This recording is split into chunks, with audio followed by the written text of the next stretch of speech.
Après avoir conquis l'Angleterre, l'Allemagne et bien évidemment l'Espagne, la Supercopa Seat León a séduit la France dès son arrivée. C'était à Nogaro en 2010. La série a immédiatement connu un grand succès dans l'Hexagone.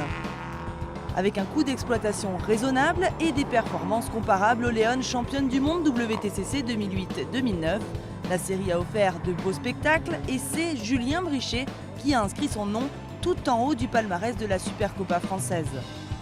2 ans plus tard, c'est l'un des plateaux les plus représentés. La berline espagnole a bien des atouts pour elle. C'est une très très bonne voiture. Dans sa philosophie, c'est une vraie voiture de course. Boîte complètement automatique avec vitesse au volant, un châssis avec roll-cage intégré. Il y a un fond plat, l'aérodynamique est très recherchée. Il y a un aileron arrière très efficace, il y a un diffuseur arrière. Ça fait qu'elle a un comportement routier assez exceptionnel. Parmi les pilotes, il y en a qui sont là depuis le début. Pascal Destambert et Jean-Marie Clairet font partie des meubles.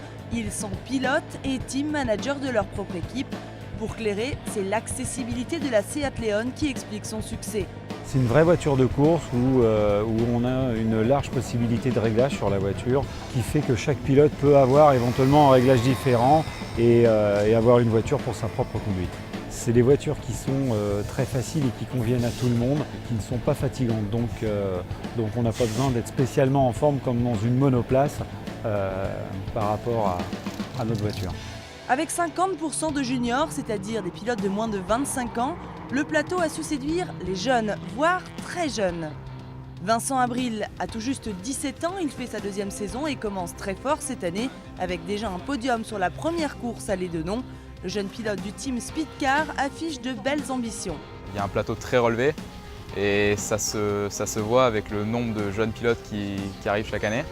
L'année dernière, moi j'ai appris, cette année je suis là pour gagner et j'espère que ça va le faire. À l'Édenon, sur la première étape du GT Tour, Pascal Destambert et Hugo Valente se sont illustrés respectivement sur la course 1 et 2.